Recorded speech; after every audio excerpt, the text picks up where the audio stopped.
Grace. Lakas.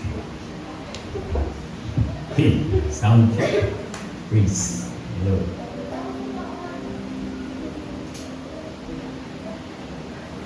Ayan. Pwede po ba tayong tumayo? Sige po. Let's pray. Let's pray. Hallelujah, Lord. I thank you once again, Lord God, sa iyong goodness, sa iyong pagmamahal, Lord, sa amin, Panginoon. Lord, umabot po kami ng December. Nakasama ka, Lord God. Nag-worship kami, Panginoon, sa mga oras na ito, Lord God. Nakasama yung presensya mo. Panginoon, maraming pong salamat, Lord, dahil you are the reason why we are here, Panginoon, why we are still living in you, Lord. Salamat, Panginoon, minsan pa dahil kayo po'y nabibigay sa amin kalakasan spiritual, Panginoon. Para magpatuloy, Lord, para po may taas ka pa, Panginoon, sa amin, Lord. Maraming pong salamat, Panginoon, pagpalain niyo po yung puso ng mga makikinig, ng mga salita, Panginoon. Lord, buksan niyo po yung aming kaisipan. Bigyan niyo po kami, Panginoon, ng karunungan na nagmumula sa inyo. And Lord, higit sa lahat, Panginoon, ang aking mga sasabihin, Panginoon, na nagmumula sa inyo. At ingatan niyo po ito, Lord God, may tanim sa aming mga puso at may pamuhay po namin, Lord God. Maraming pong salamat, Lord. Samahan niyo po kami hanggang sa matapos ang service na ito, Panginoon. Sa pangalan mo, Jesus. Amen. Amen. Ayan po, isang magandang gabi sa bawat isa po sa atin, no? Kamusta po? Kamusta po yung holiday natin? Yung holiday season? Okay naman po ba? Masaya naman? Yan, no? Masaya, no? Sabi natin yun, masaya. May ano po ba? May malutong na natanggap? Meron? Ayun, 200 malutong sa atin yun eh. Sa mga kabataan, may malutong natanggap? Wala. Wala? Ako po meron din akong natanggap eh, malutong din. Kasi nasa bahay. Hindi po siya pera. Teacher, baka gusto niyo po. Yun lang po. Baka gusto niyo, so yun. May salad po ba kayo? Wala pa? Sa New Year pa po. Sana makatikim po, makadaya po sa bahay. Ayan. Yun nga. So pag-uusapan natin, bakit salad, no? So, pag-uusapan po kasi natin ay patungkol saan? Sa fruit of the Spirit. Fruit of the Holy Spirit, no? So bakit salad? Di ba? Sa salad kasi may mga prutas din, di ba? So ngayon, pag-uusapan natin spiritual, makikita po natin yan, mababasa natin yan sa Galatians, or sa Tagalog, Galatia, chapter 5.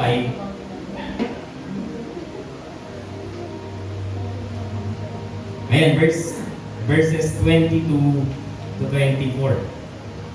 20 to 23. Ayan, subalit, ang bunga ng Espiritu ay pag-ibig, kagalakan, kapayapaan, pagtsatsaga, kabaitan, kabutihan, katapatan, kahinahunan at pagpipigil sa sarili. Walang batas laban sa mga ganito. Ayun. So, malinaw na sinasabi dyan na yung bunga daw po ng Espiritu ay pag-ibig, kagalakan, kapayapaan, pagtsatsaga, kabaitan, kabutihan, katapatan, kahinahunan at pagpipigil sa sarili. So, walang batas laban sa mga ito. So, yung topic po natin, yung mapag-uusapan natin ngayong araw, ngayong gabi, it's about fruit of the Spirit. Pakibasa mga po. Fruit of Spirit. So, patience. Specifically, patience po. No? Hindi natin itatakin yung mga fruit specifically na. So, patience. Ayan. So, ito na po yung last ng month. Ito na po yung last. So, ito na po yung last ng series na mapag-uusapan natin ngayong taon. Diba? Yung patience. Diba?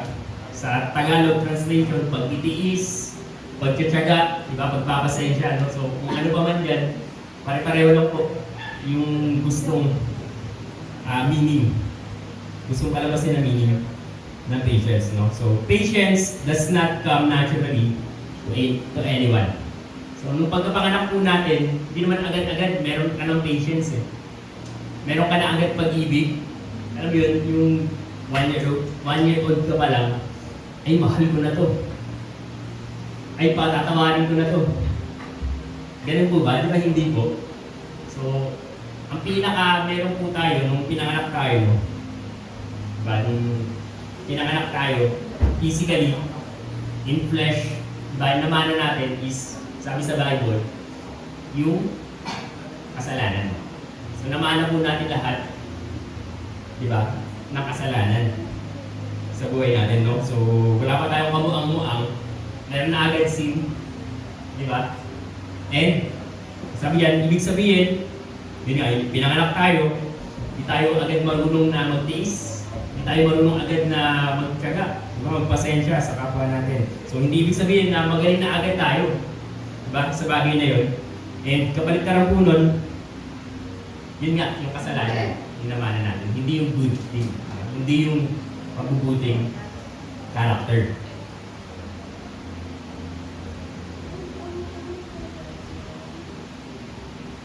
Ayan, so naman natin yung kasalanan, kaya nga, kinakailangan po na ipanganak tayo muli sa Espiritu.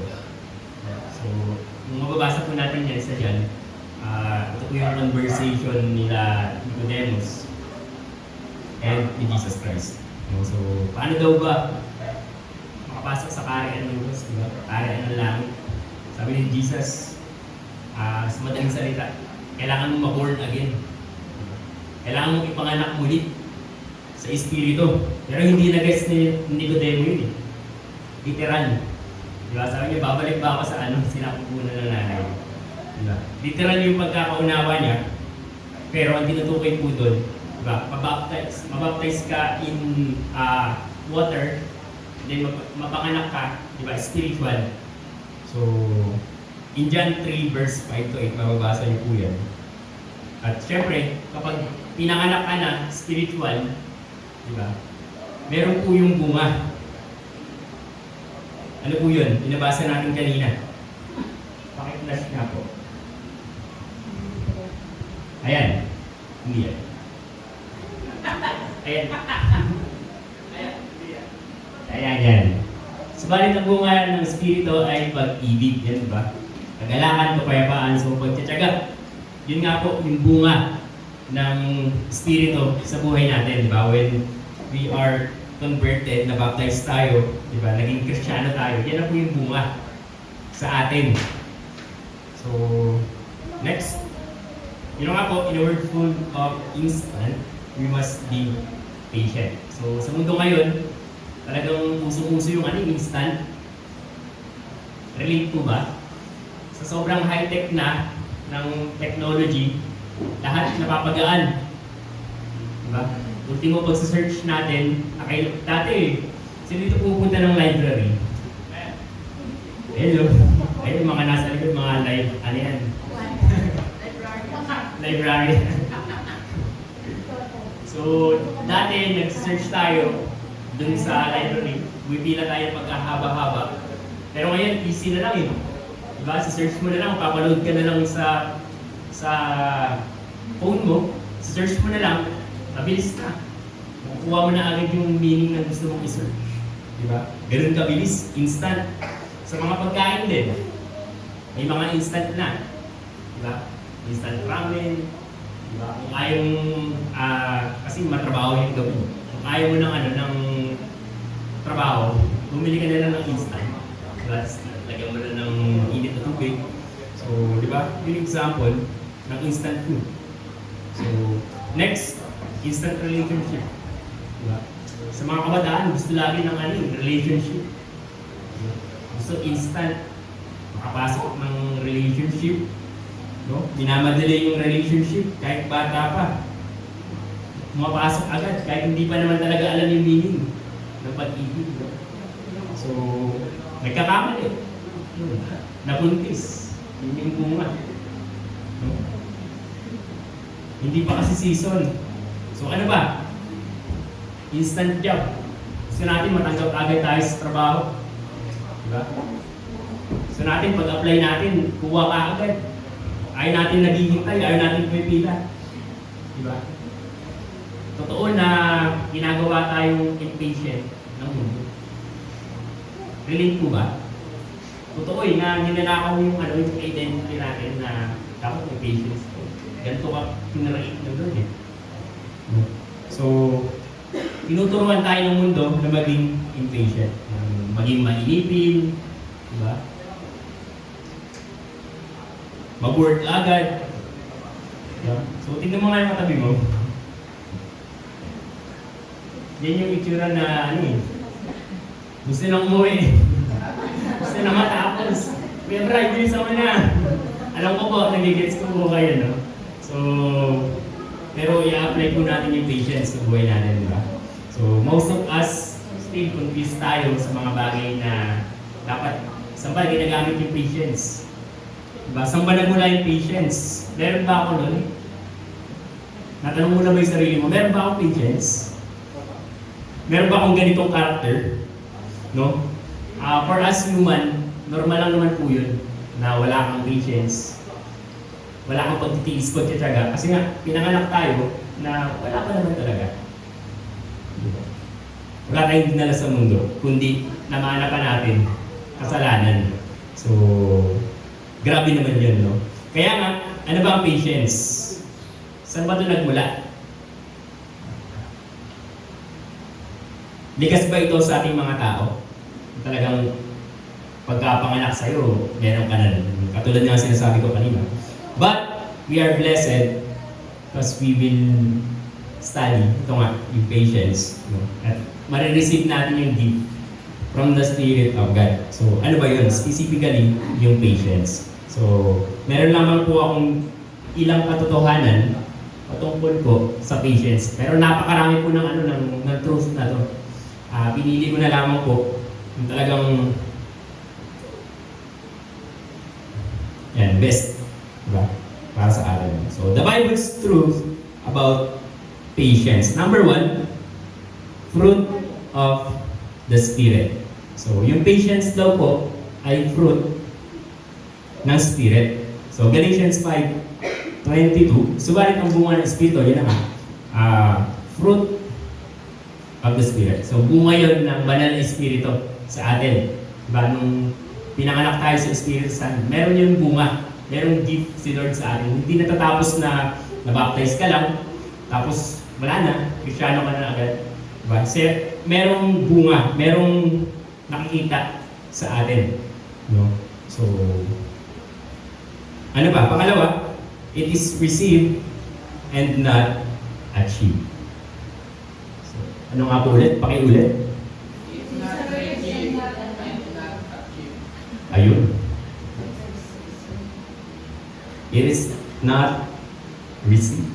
It is not achieved. It's received. So, natanggap po natin. So, hindi lang naman po yung patience pati yung pag-ibig. Diba? Pati yung identity natin, natanggap po natin yan. Hindi po natin yan work out. Uy, pinatawad ko si ganito, may forgiveness na ako. Hindi po, uy, may patience na ako agad kasi naghintay ako naman agad Ganun po ba? Hindi po. It is received. Natanggap po natin yun sa pamamagitan po ng Lord. So, sabi diyan sa Galatians 5:22, pakibalik nga po. Subalit ang bunga. So, nakita po natin, bunga, hindi po natin pinaghirapan, pusa po na dumating sa atin nung in-accept natin si Jesus Christ. So, pangatlo po, God is patient with us. 2 Peter 3:9, pakibasa nga po.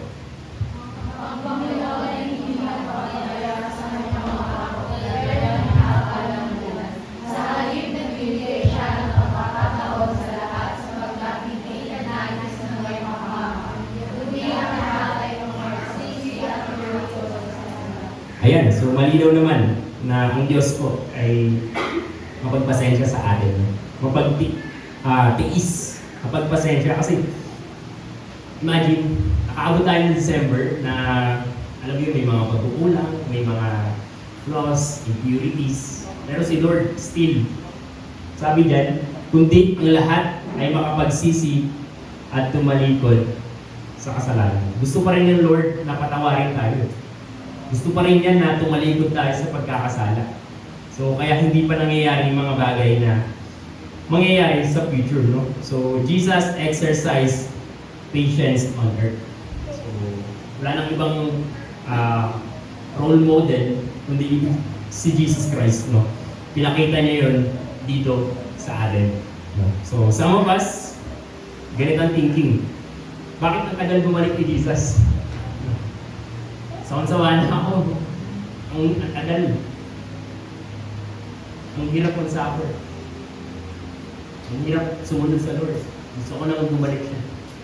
Para okay na lahat.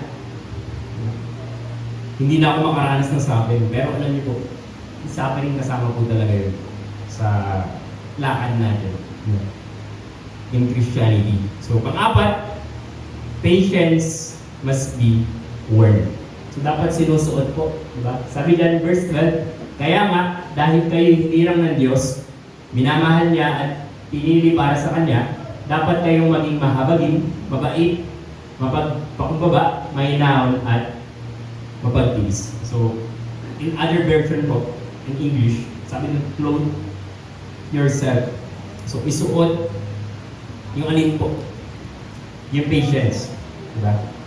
And hindi lang naman po natin siya susuotin, kailangan po natin i-exercise yung ability na to, diba? Bakit?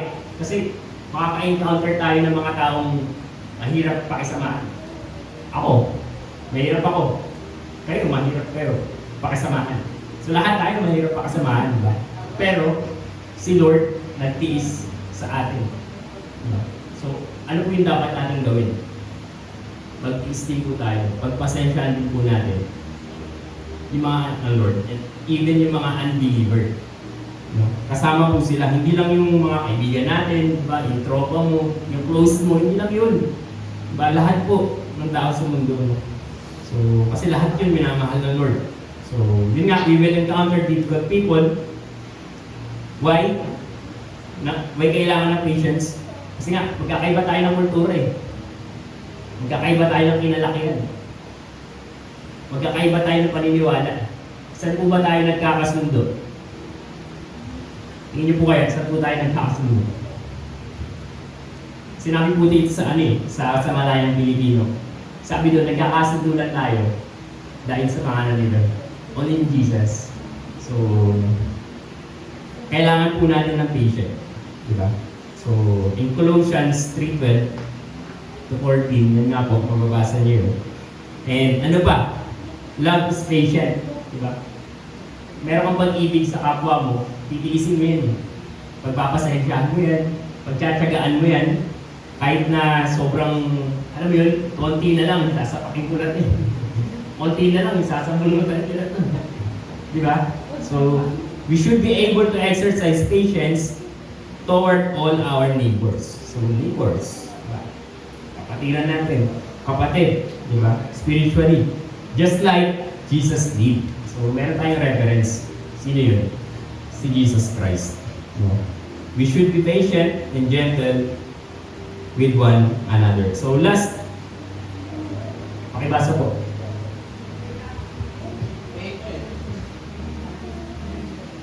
So, 1, 2, 3. Ayan. Patience plays a big role in the life of a Christian. So, malaki naman talaga yung yung role ng patience sa buhay nating mga Kristiyano. Why? In Matthew 24 verse 13, sige nga po, pakibasa po.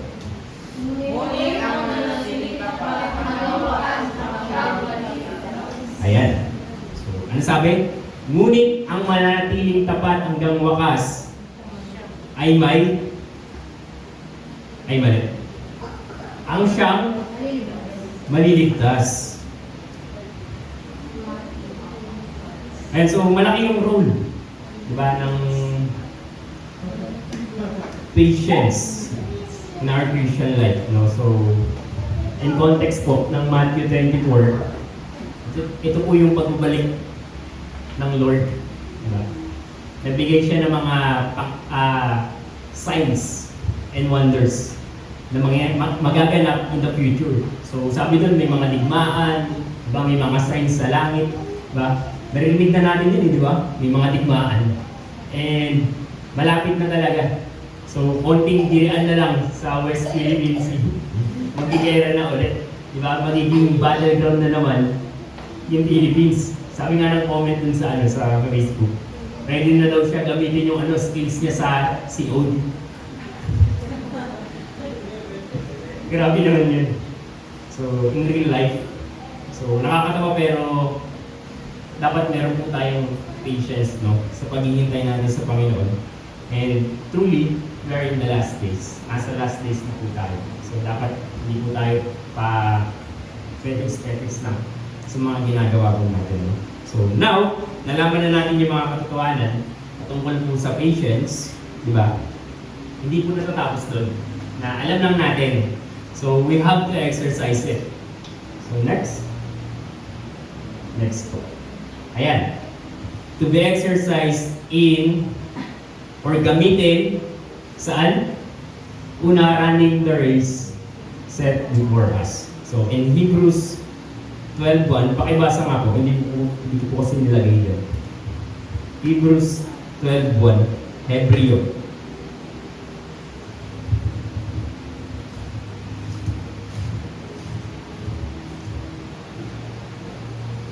Anyone? Basa po. Kaya napapaligiran tayo ng napakaraming saksi. Tanggalin natin ang anumang balakid at ang kasalanang kumakapit sa ating buong tiyaga tayong tumakbo at takbuhin na sa ating harapan. Ayan, no? So, kinumpara yung buhay natin, no? Sa isang race. Hindi naman po sinabi na mabilis ka dapat tumakbo. Hindi naman sinabi mabagal ka dapat tumakbo. Ano pong sinabi? Let us throw off everything that hinders and the sin that so easily entangles, and let us run, sabi diyan, let us run with perseverance. Pakisabi nga po, perseverance. Perseverance. The race marked out for us. Yes. Other word, endurance, no, pagtitiis. Diba? Pagtsatsaga, takbuhin daw po natin yung karera ng pananampalataya na may pagtitiis. Pangalawa po,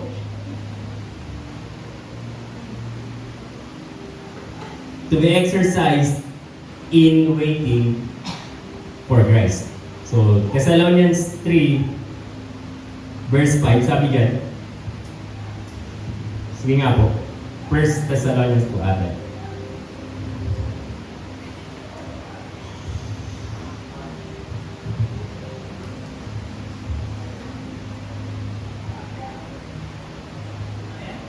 First Thessalonians 3:5.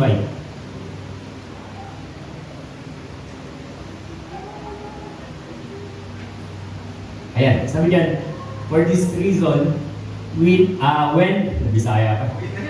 could stand it no longer, I sent to find out about your faith. I was afraid that in some way the tempter might have tempted you and our efforts might have been. So sa Tagalog po, sabi diyan, ngunit, patubayan nawa kayo ng Panginoon upang lalo ninyong maunawaan ang pag-ibig ng Diyos at ang katatagang nagmumula kay Kristo. So while waiting for Christ po, binibigyan tayo ng Lord ng katatagan. So, continue lang po sa paghihintay sa ating Lord, so, kay Christ. So, yun nga. Next, to be exercised in towards all. Embrace the new beginning and move forward with mali po ata yan. So sa 1 Thessalonians chapter 5 verse 14.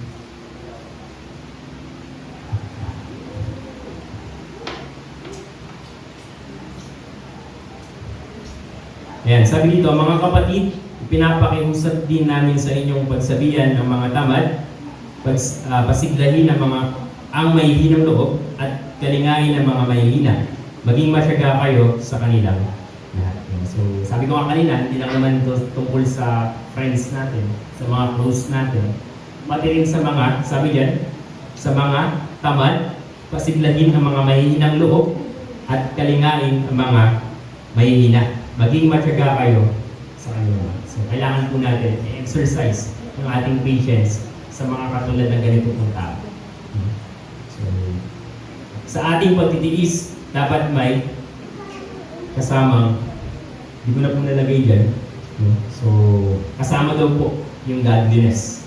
2 Peter chapter 1, verse 6.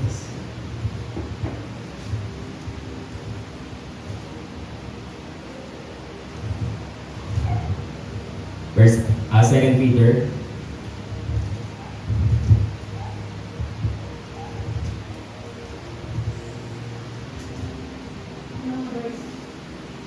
chapter 1 verse 6.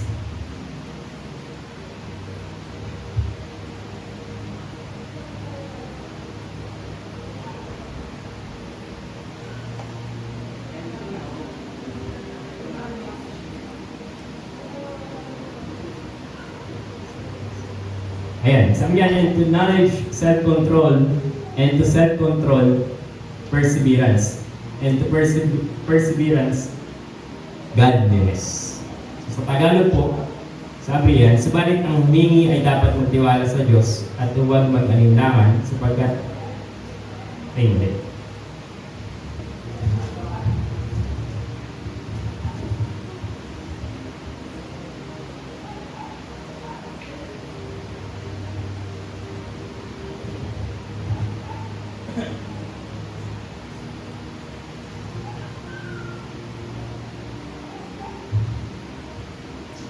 Ayan, sa inyong kaalaman ang pagpipigil sa inyong pagpipigil sa sarili, ang katatagan, sa inyong katatagan ang pagiging makadiyos. No? So, sabi diyan, ang pagpipigil sa inyong pagpipigil sa sarili ay katatagan. So, sa inyong katatagan ang pagiging makadiyos. No? So, kasama po yung pamumuhay na makadiyos while waiting mo.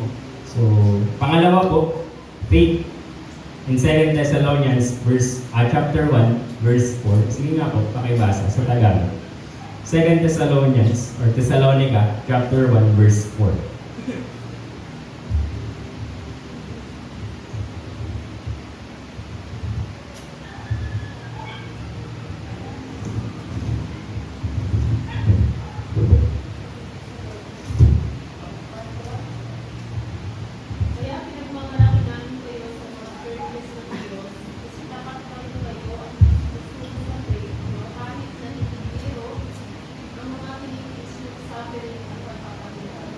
Ayun, so grabe. Kahit na naghihirap sila, still, tapat sila na nananampalataya sa Lord. So, ang dapat po natin maintindihan patungkol po sa patience is kasama po yung pananampalataya. Pananatiling tapat. So, and last one, sabi po dyan, joyfulness. In Colossus po, chapter 1, verse 11.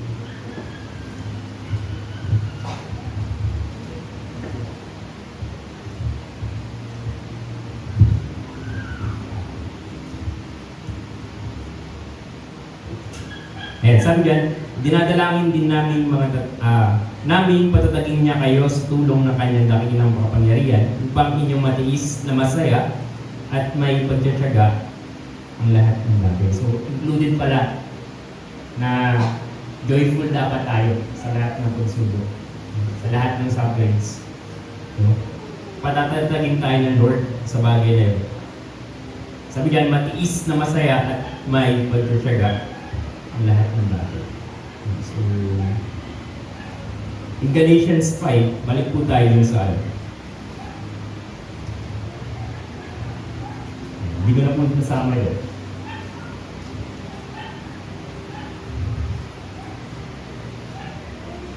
Sige, Galatians 5, sabi diyan, at ipinako na sa krus ng mga nakipag-isa kay Kristo Jesus sa kanilang laman at ang masasamang hilig nito.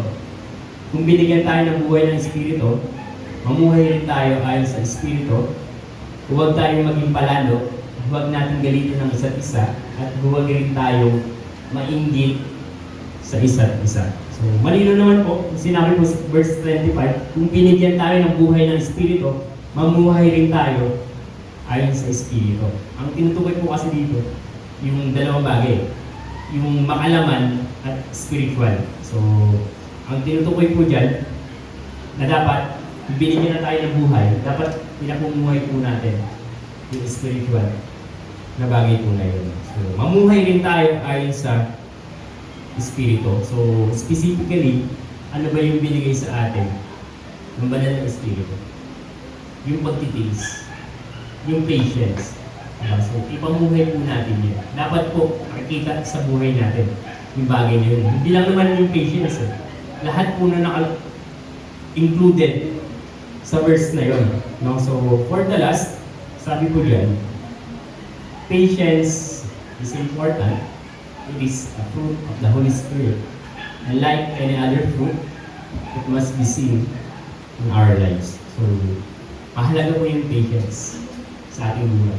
Hindi lang yung love, hindi lang yung kindness, hindi lang yung pagpapatawad. Kasama po sa fruit. Lahat po ng fruit na yun. No? So, and like any other fruit, it must be seen in our lives. I would believe it. Yes, Lord God, we thank you, Panginoon, sa mga salita mo, Lord God, na encourage sa amin, Panginoon. Patuloy pa, magbuhay pa, Panginoon, na may character po, O Lord, na pagkakagat, Panginoon, sa amin. Lord, we pray sa mga salita, Lord, na ano po narinig. Ito po ay tumimok sa aming mga puso. May exercise namin yung patience sa aming pang-araw-araw sapagkat Lord, sinusubok po parate yung aming patience, Lord, yung aming pagtitiis, Panginoon. Salamat, Panginoon, sa mga salita mo. Yun nga, Lord, na kayo po'y nagbigay sa amin. Kaya naman, Panginoon, magbibigay rin po kami sa mga hindi pa nakakilala sa iyo, Lord. Tulungan po kami, Panginoon, na maging masipag, maging matyaga, Panginoon, sa sunod namin sa kalooban mo, na may saya, Panginoon. Hindi lamang puro kalungkutan, Panginoon. Pagkas, Lord, magkaroon ng joy sa amin. Ang ginagawa po namin ito, Lord, para sa iyo, ng buong puso. Salamat, Panginoon. Patuloy nga, Panginoon, na ingatan niyo po kami sa aming baguhin. Maging, Lord, yung mga salita ay hindi po manakaw, makaaway sa amin. Maraming pong salamat, Lord. We continue to worship you, adore you, Lord. We give you thanks and honor sa pangalan ng Jesus. Amen.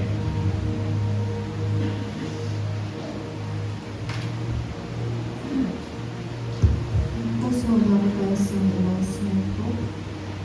So, this is the last Wednesday po na ng ating midweek service. Kung papasok na po tayo sa taong 2024. And sana maging goal ng ibang members na makadalo po ng midweek next year. And for now, so we have New Year's Eve service po on December 31 at 10:45 p.m. Kasi baka hindi po kayanin yung 1 hour sa program na gagawin ko po. So at least 10:45, nandito na po tayo. If you are available po na umatay, you can come. And next po, we have leaders meeting po bukas tomorrow at 6 p.m. po. No? So lahat po ng mga leaders, except lang po kay Christian kasi umuwi po siya ng province. So si Joseph na lang maglalatag ng plan. And then Dawn Watch po on Saturday at 5 a.m. Join po tayo ng Dawn Watch. And also we have Holy Communion on Sunday with the Reverend Team. So kailangan po natin magawa in this coming Sunday for our Holy Communion. And to all Sunday School staff, please decorate nyo po yung bulletin board before the end of the year. So, ilang araw na lang po ang meron kayong pakidecorate na po ang ating bulletin board. Okay po, no? Sige po, tayo po ay dadako na sa ating pananalangin po sa bulletin board. In our first category of prayer, ayan po, pag-pray po natin yung ating church. We as a church, we pray for the renewal of our commitment and service to God for year 2024. So sa pagpasok po ng taong 2024, nawa mas i-renew pa natin yung ating commitment at paglilingkod sa Panginoon, na mas magkaroon pa tayo ng goal sa pagpasok po ng taong 2024. And po, we pray for the renewal of our commitment and service to God in the year 2024.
Panginoon, na magawa po namin yung aming ministeryo, Panginoon,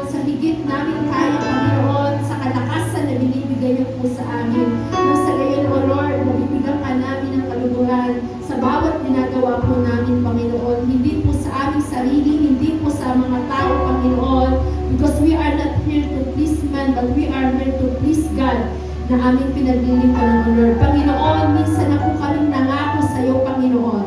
At ikaw, O Lord, yung nakakabatid dito, Panginoon. Lord, patuloy namin, we are accountable, Panginoon, sa mga pangako na binibigay po namin sa iyo. But if we break our promises, Panginoon, ipagsusunod po namin ito sa tamang panahon. Kaya naman, Lord, tulungan niyo po kami na maging totoo po kami sa aming mga salita, sa aming mga sinasabi, pagkat ang pinapangakuan namin ay ang Diyos na karapat-dapat namin paglingkuran. Kaya naman, Lord, tulungan niyo po kami, not by our mouth, but through our action, Panginoon. Maging totoo po kami sa aming commitment sa iyo, Panginoon.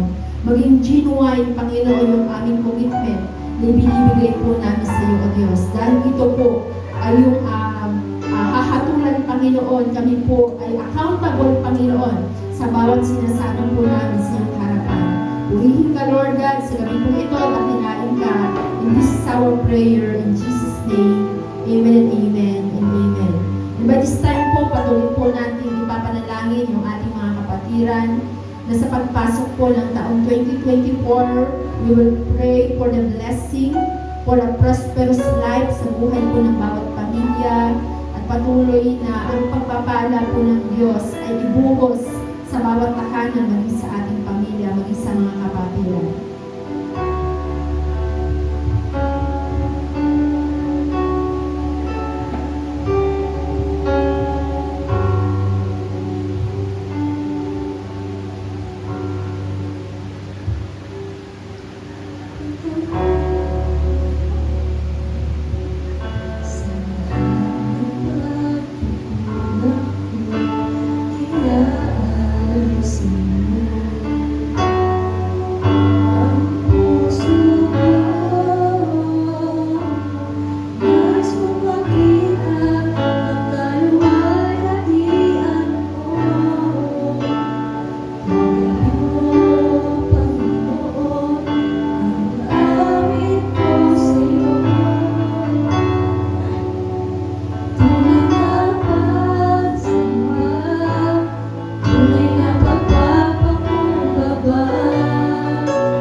Yung bawat church member, Panginoon, and even every families, Panginoon, ng simbahan ito, sa lahat ng mga kapatiran, magmula sa mga senior citizen, Panginoon, sa mga katayan, sa mga karanayan, sa mga kabataan, maging sa mga bata, Panginoon, Lord, patuloy sa pagpasok ng taong 2024, Panginoon, their family, their lives will become prosperous, Panginoon, their lives will become blessed, Panginoon, sa lahat ng aspeto ng kanilang mga buhay, O Lord God, sa pagpasok ng taong 2024, Panginoon, yung pagpapala mo ay nagmumultiply, Panginoon, sa bawat tahanan, sa bawat pamilya, yung salvation, Panginoon, ay naranasan, O Lord God, yung protection, yung guidance, yung pag-asa, yung kapayapaan, even yung pag-ibig mo, O Lord, sa bawat tahanan ay dumadaloy at nabuungapaw, Panginoon, sa bawat church member.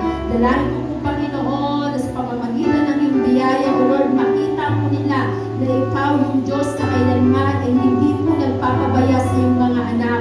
Kung patuloy kami magtitiwala sa iyo, kung patuloy kami susunod sa iyo, Panginoon, kung patuloy namin gagawin ang kalooban mo, Panginoon, sa aming mga buhay, sasagana ang pagpapala mo sa iyong mga anak, Panginoon. Pero kung kami po ay palaging susuway sa iyo, Panginoon,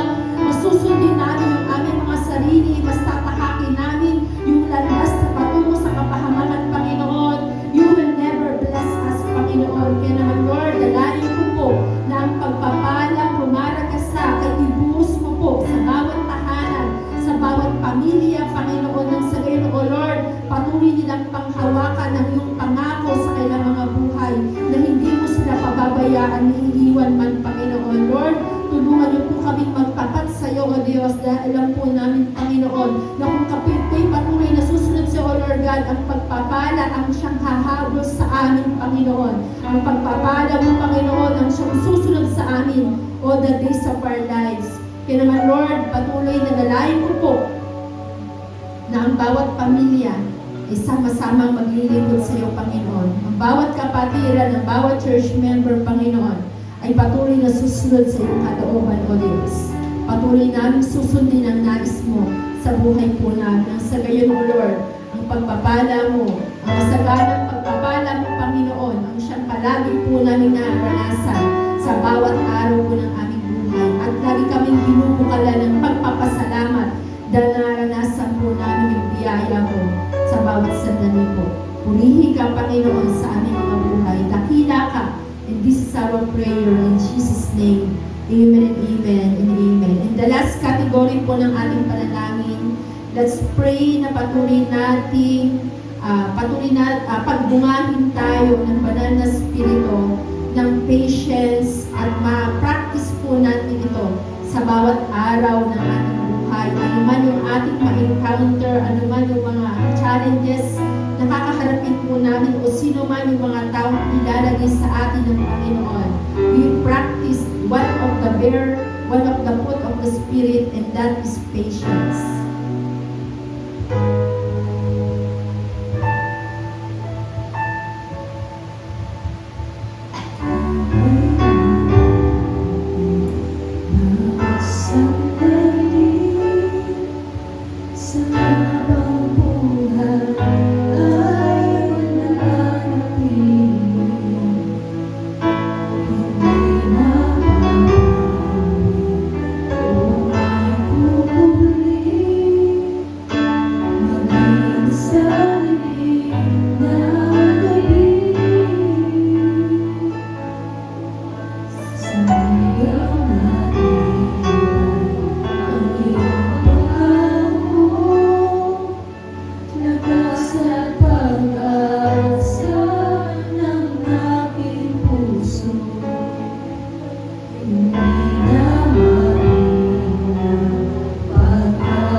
ay lumapit sa ating Panginoon, aming Diyos na dakila, na siyang nakakasiyasat ang puso po ng bawat isang narito. Sa paglapit po namin sa iyo, Panginoon, siyasatin niyo po yung aming mga buhay, kung paano, Panginoon, nagbubunga ang isang bunga ng banal na spirito, at ito po yung patience, Panginoon, na dapat makita po sa amin, O Lord, na patuloy namin pinapractice sa pang-araw-araw po naming buhay. Sino man ang aming makilala, sino man yung aming makatagpo sa buhay, Panginoon, ano man yung aming naranasan na problema, ano man yung mga bagay na nangyayari po sa amin, O Lord, patuloy na makita po ito sa amin, O Lord, na kung saan, Panginoon, yung patience na dapat ma-develop sa amin, maging bunga, Panginoon, not to achieve by our own selves, Panginoon, kundi ito ay tinatanggap namin bunga ng banal na Espiritu sa aming mga buhay. Kaya naman, Lord, sa bawat isa po sa amin na narito, Panginoon, tulungan niyo po kami na magkaroon ng patience sa bawat ginagawa po namin, sa bawat tao na nakikilala po namin, sa bawat nakakasalamuha po namin, maging sa aming mga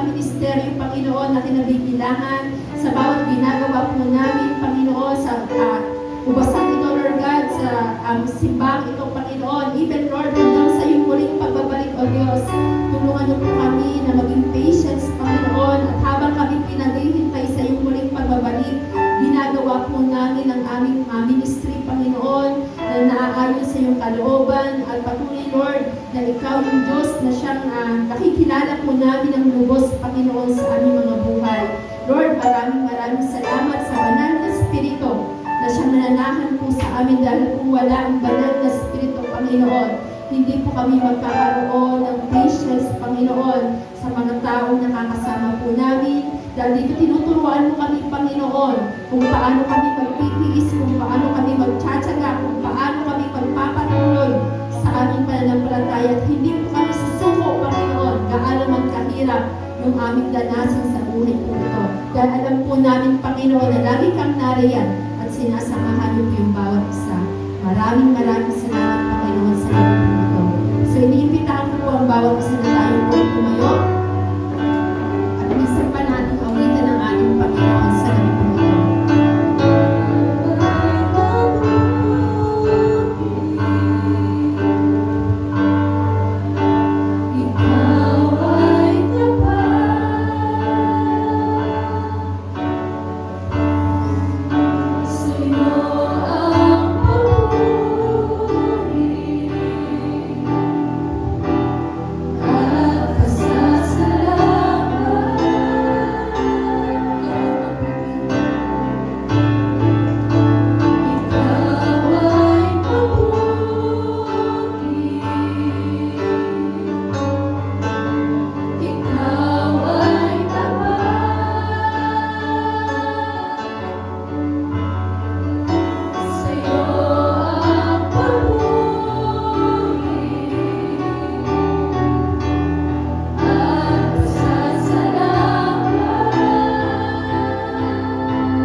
Tunay nga po, Diyos, na wagas ang iyong pag-ibig sa bawat isa po sa amin, sa kabila ng mga naranasan po namin sa aming buhay, sa kabila ng napakarami po namin pag-uulang sa iyo, sa kabila na mas iniisip po muna namin ang aming mga sarili kaysa po sa ibang tao, at higit sa iyo, Lord. Kaya naman, Panginoon, sa pagkakataong ito, patuloy, Lord, na ang iyong patience ay laging nariyan para sa amin upang ang bawat isa po sa amin ay makatanggap ng kaligtasan at hindi kami mawalay sa presensya mo, O Diyos.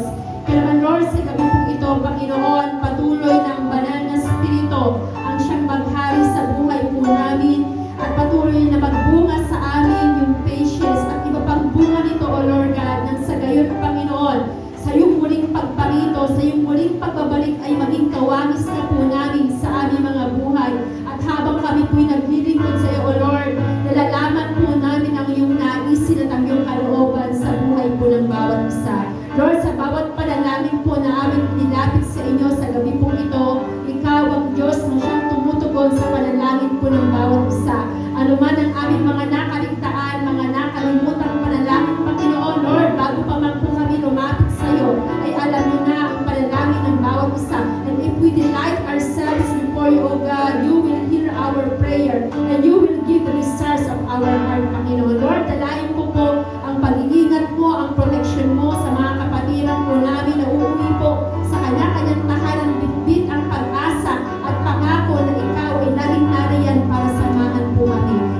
maghari sa puso